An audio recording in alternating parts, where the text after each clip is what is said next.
সত্যি করে বলো তো, তুমি কি চাও? আমি কি চাই সেটা যদি হইতো তাহলে তো আর কোনো সমস্যাই ছিল না। তোমার মা আমারে বলছে আমি যাতে অন্য জায়গায় বিয়ে করি, নাহলে ক্ষতি হবে। তুমি বলো আমি কি করব? রূপা, আমি আজকে একটা ফাইনাল ডিসিশন নিব। আমি তো জানি কোনো লাভ নাই। তুমি তোমার মারে কতটুকু চেনো আমি জানি না, কিন্তু তোমার মারে আমি যতটা চিনছি, সেই মানুষটা নিজের মান সম্মান বাঁচানোর জন্য সবকিছু করতে পারে।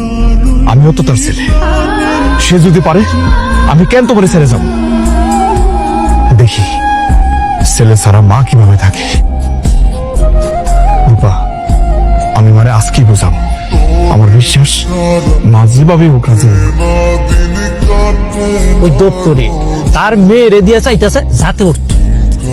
কিন্তু মেম্বার সাহেব, আমি তো কাশেমরে 20 বছর ধরে চিনি, সে কি এরকম? আমি বললে তো আপনি বিশ্বাস করবেন না।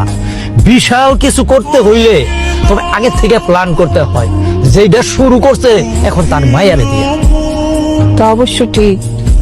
আমার বোনের মেয়ে আসছে না, মিতা, সেও তাদেরকে একসাথেই দেখছে। কি করবো আমি বুঝতে পারতেছি না। রবিন তো কোনো কথাই শুনে না। আচ্ছা, যদি আমারে না জানে না, দপ্তরের মেয়েরা যদি রবিন বিয়ে করে ফেলে তখন? ইয়ার আগে আপনি শিকড়টা কাইটা দেন। আমি কই কি, ওই দপ্তরি চাকরিটা আছে না, ওইটা আপনি নট কইরা দেন, তবেই দেখবেন একটা উচিত শিক্ষা হইব। আর এখন তো ওই চেয়ারম্যান হইছে গিয়া স্কুলের সভাপতি, তার সাথে শেয়ার কইরা আপনি কাজটা সাইরা ফেলান।